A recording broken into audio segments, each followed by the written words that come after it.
So we just got to our campground. We're in Dauphin Island, Alabama. Yep. Very lower Alabama, right there on the Gulf Coast, right on the Gulf. It's about as low as you can go. You can't go any further south than here. You'll be in the water. And anyways, we were talking on the way down, and we thought this might be a really good time to share with you the basics of setting up a campsite. Yep. This is geared towards the newbie, the new RVer, but also we're going to sprinkle in some of the tricks we've learned over the years that will help you, the seasoned RVer. There's probably one or two in there that you have not heard of. And if you know something that will help with this process that we don't know of, be sure you put it in the comments below. I'm Lynn. And I'm Danny.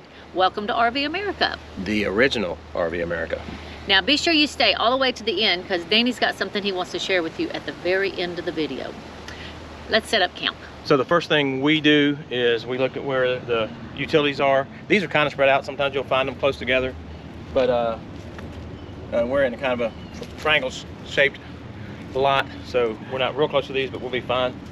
So we just make sure we're close enough to these that electric cable will reach, our sewage will reach, and our water will reach. Usually your water hose is the longest, and then your electricity. So I usually try to judge them in that order. You know, can I get close enough to the sewer first, then the electricity, then the water. One of our die-hard rules is to never, ever arrive at our campsite after dark. I mean, like, we have to have a major catastrophe on the way to arrive after dark. It's just, you can't see the trees. We literally had to hold flashlights against trees in one campground that we were at so our neighbors could get in without running into the trees with their rig. It's just not a good idea.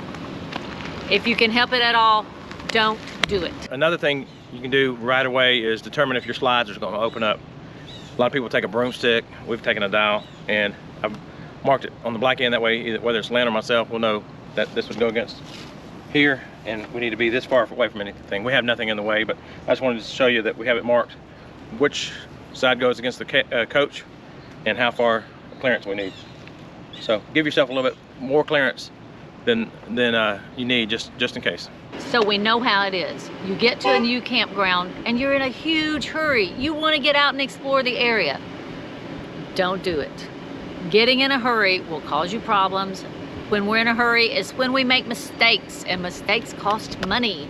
So don't get in a hurry. Take your time, double check yourself. You'll be glad you did in the long run. One thing we always look at as we're pulling in to make sure we're in the right spot is, will our stairs and door be able to open? There's been a time that a picnic table's been in the way that you couldn't move, or a stump or something. So always look at both sides of the rig when you're pulling in to make sure you're in the right spot. So the next thing we do on our setup process is we check to see how level we are. We do this in case we need to add any blocks underneath the tires. If we're way off, we can build a little ramp, and Danny can show you how to do that. But you have to level front to back and side to side. We've used many things over the years. We're currently using this level right here. It's a small one. We're fixing to upgrade and get a little bigger one. We've decided we want a little bigger one to get a little better reading. But on this particular site, right to left, we are pretty level, just a little off, and front to back, we are very level there. So this means that this is going to be a really easy site to level, which is awesome. So every once in a while you have to get out the Lego blocks and level your rig. Now I've seen two different people do it a little bit different, and probably not the way they should. And this is not a judgment on them, but it's just to help you understand how you're supposed to use these Lego blocks when you're leveling your rig. They took like both of them, both different parties, took 4 blocks and then tried to drive up on these. The way you're supposed to do it is make a ramp. If you look at these down here, they're 3 and 2.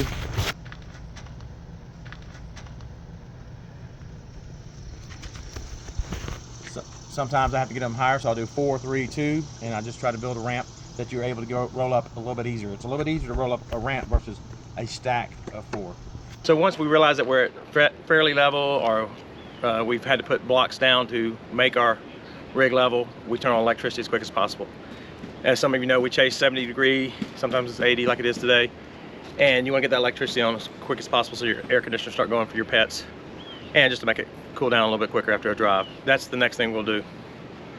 One thing that I suggest, based on whether you have a 30 amp or 50 amp like us, is get a surge protector. We use Power Watchdog. That's a great brand that's really been good for us. Has a mobile app that tells us how it's doing, and to a lot of these products we'll put a link down below just in case you're interested. We're not trying to sell you, we're just trying to show you how we set up and how it can help you. Another thing I carry with us are dog bones. The biggest one I always use is a 30 to 50 amp. So if I'm plugging into a 30 and I can run my cord and just manage that gives you a set of problems that you have to know how to manage when you're on 30 amp when you require 50 amp. If you're in a 30 amp rig, you might want to get a 50 to 30. That way, if the only thing's available is 50 amp, you're able to adapt it down to a 30 amp. Also have a 110 to 50 amp just in case we're plugged up anywhere that at a house or something, and that's a dog bone that you might want to get. They're adapters. They're called dog bones because they kind of look like a bone. Something a seasoned RVer told us many years ago was carry an extra extension cord for your rig, whether you have a 30 amp or a 50 amp. This is our 50 amp extension, just in case you're too far away from the plug in, and we've had to use it just a couple of times. So like I said, after we have made sure we're fairly level, before we put out slides, before we even level it with the leveling jacks, we get the electricity hooked up. So one thing we make sure, if someone's unhooked it with the 50 amp on, start with your breaker off. Sometimes you'll have a pedestal with no breakers. That's very rare, but start with your breakers off. So then we'll plug in our surge protector, and some surge protector you got to turn on to see if it works. Our light turns on white and we hear a click, and that tells us it's good. So I'm gonna turn it back off. I just wanted to show you that. Now I'm gonna plug up the 50 and just slides in and turn our breaker on. Normally we don't put out a rug yet, but since we're on Dolphin Island, there's a lot of sand and we don't want to get that in the rig, so we're gonna go ahead and put a rug out. Yeah, I'm complaining about the sand already, so.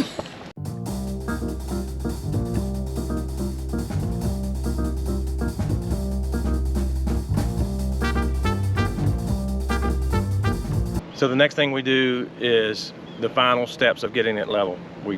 As you saw, we drove up to make sure we're in the most level spot, and we determined that do we need to build Legos up so we could be level. We didn't need it here. If you have manual jacks, then you know you'll either need to wind them down, but a lot of people, as you know, are getting the drill and getting the special bit and just drilling those down. Fortunately, our rig has auto levelers, so that's a great thing. Someone had put them on our Class C, and our Class A came with it. So those are a great thing to do, is where you just push it in auto levels. But you do need to make sure, as we did before, try to get the most level spot so it doesn't overreact or pick the tires off the ground, because you don't want your tires off the ground.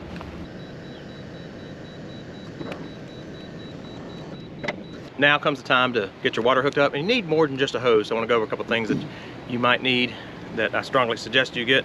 You'll need to get a water pressure regulator. This will protect your rig. You don't want to have high pressure coming out of the park that will mess your pipes up, that maybe will cause them to separate, and this will regulate it down to what your rig can handle. One's just a simple regulator, and one's got the gauge on it, and that's adjustable. Another thing you need is an inline water filter. Now, is this a necessity, or is this a thing we do?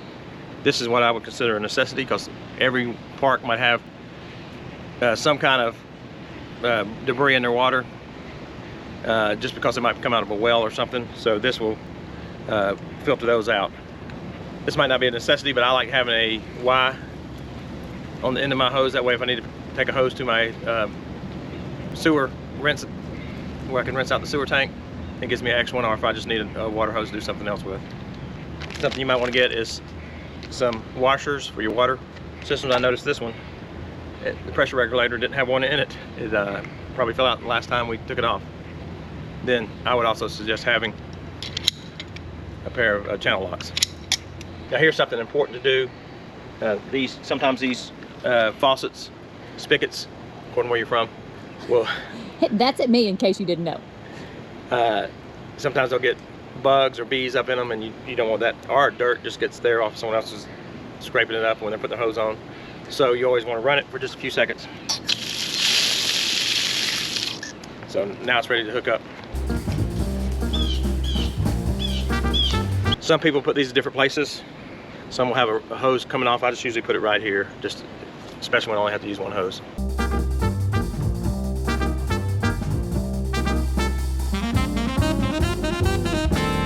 Again, everybody's system's different.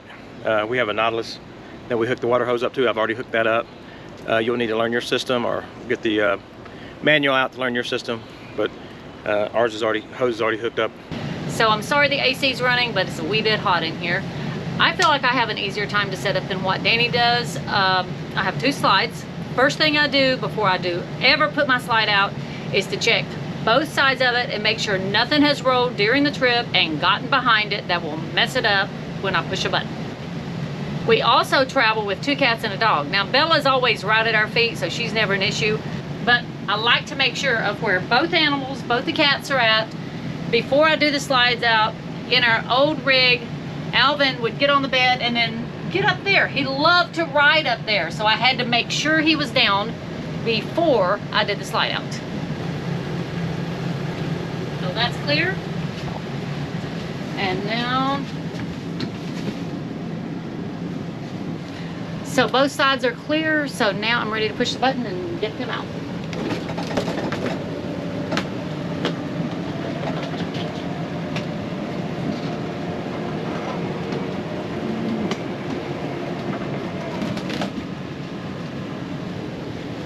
Okay, we have the slides that I have to hold the button in for 5 seconds after it's done, and that way it's supposed to reset them and do whatever the heck it does, but make them last longer, make them work right. That's what I know.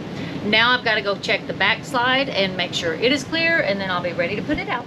And just so you know, so you're not freaked out, when you're in a small space, your cat, mine don't get on the counters now, but they do get on my table, and I always bleach it. I have bleach spray, and I bleach it before I take and have meals on the table, just so you know. So one of the things we do when we travel, and you may or may not do this, is we take and store things on our bed after it gets in. I have, you know, not a lot, but a little, but I don't like any more weight on it than has to be when it goes out, so I always remove the heavier things and before I put the slide out.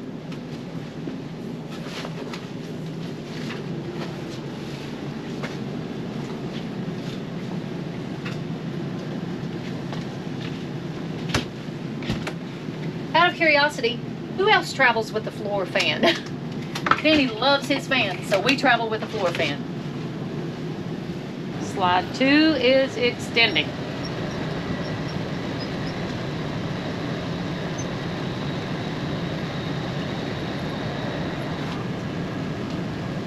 Do my counting again. Now, we like to travel really simple as we can. I don't put rugs down, so I don't have to do that. I don't have things sitting around, so I don't have to do that. So, you know, other than putting a couple of things back up, I'm pretty much set up. All right, I do want to show you this little bonus, and you don't always need TV. We like to get weather. It's raining right now, and there's something out in the tropics that we're going to keep an eye on, so we like to have weather. So a lot of people are not sure how to do their TV antenna.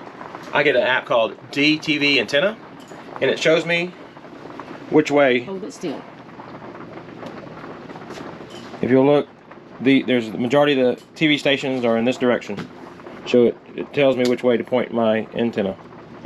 So some antennas will have an arrow up here like mine has, some don't. You might want to put a dot with a permanent marker. But that means my antenna is pointing that way, and it needs to be pointing this way. So I'll just turn it.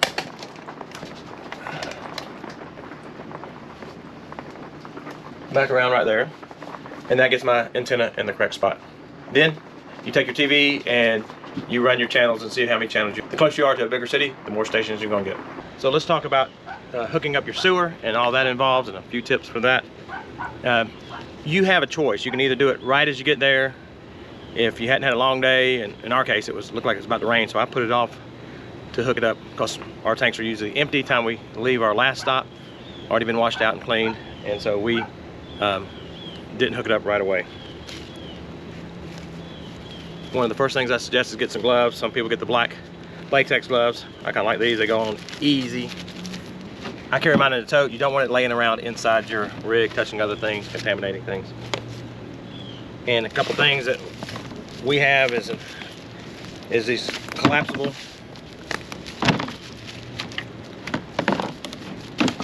We usually put these caps on the end, keeps there, but these are collapsible, so you can get them to different lengths. And I've got 2 of them because you'll see in some cases, and especially this part, sewer is not close to your rig. You also, a lot of places are required to have a donut. That's a rubberized thing that helps seal and keep any gnats, sewer smells or anything else out. And then we like to have a clear elbow so we can see when it's done draining. A couple other tools we have is a sidewinder. This supports your hose, so it just goes out as far as you need it. And I'll show you that when we put it out. A couple other things you'll need. I get a black hose to tell me don't use this anywhere else for the black tank flush, where you can hook your hose up to it and flush out your black tank. So get a hose just dedicated for that. A couple of tools I picked up after having trouble are these. Sometimes these will be hard to get, and you can get these wrenches that will open them up and turn them and open up, because sometimes they get real tight or get ran over. So it came with a pack of 2 with different sizes. Like I said, we're not trying to sell you things, but we'll put links down there just in case you need some of these things. These are called bayonet, because I guess the way they're angled over there, clips, and they'll have nubs. I don't know if you'll be able to see these. They've got 4 nubs. One on the back side you can't see. And one of the first tips, make sure you get all 4 hooked. I've heard other people do it where the back one doesn't get hooked because you can't see it. And then when you go to drain, some of it shoots out the back. And that's not a fun mess to clean up. And I do mean mess.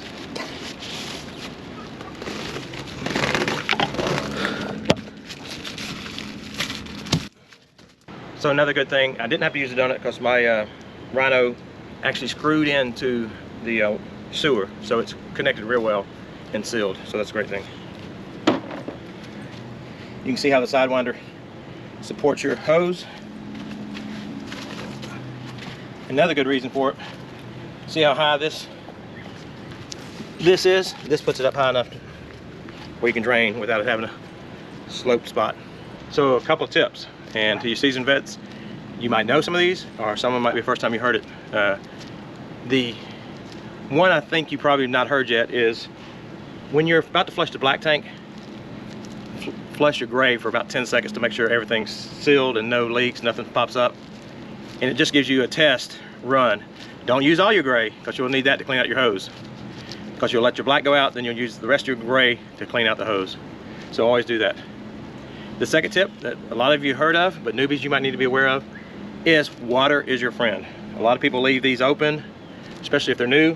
They'll leave the gray open or the black open, and you'll create a poop pyramid because you have no water there trying to dissolve everything that's in there, and no chemicals in there to dissolve everything. So always leave a couple minutes of water, 2 or 3 minutes running in the water. Water is your friend, and use chemicals to help dissolve what's in there. And another thing, you'll drain your gray.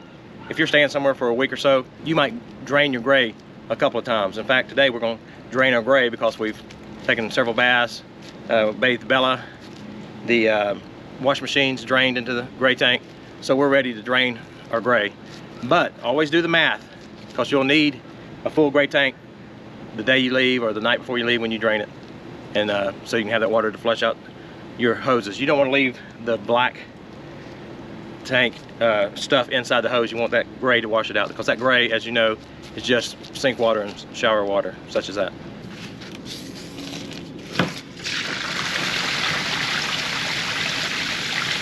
So we hope you learned a couple of things from this. If you're a newbie, and if you're an oldie like us, we hope we refreshed your mind on a couple of things, because we all need refreshers if you're like us. Also, Danny, tell them what you want to share with them and how to get it. Yep, we do have a setup checklist that is in the PDF form. We also use it on Google Keep. You can put it on there and use it to check off. But look in our About page and you'll see our email address. The About page on our YouTube channel. Yes. About us, and it gives you all the information for our email. Yep, and just send us an email and just put in the description. setup checklist. And we will be glad to share it with you. We like sharing what we've learned over the years and what has been beneficial to us. And I also wanted to point out that at first you'll be real slow at setting up your campsite, but as you do it and as you use the checklist, you'll get faster and faster and get better and better at it. The more you tear up and sit down, the faster you get. So all we have left to do is setting up our chairs and enjoying the day.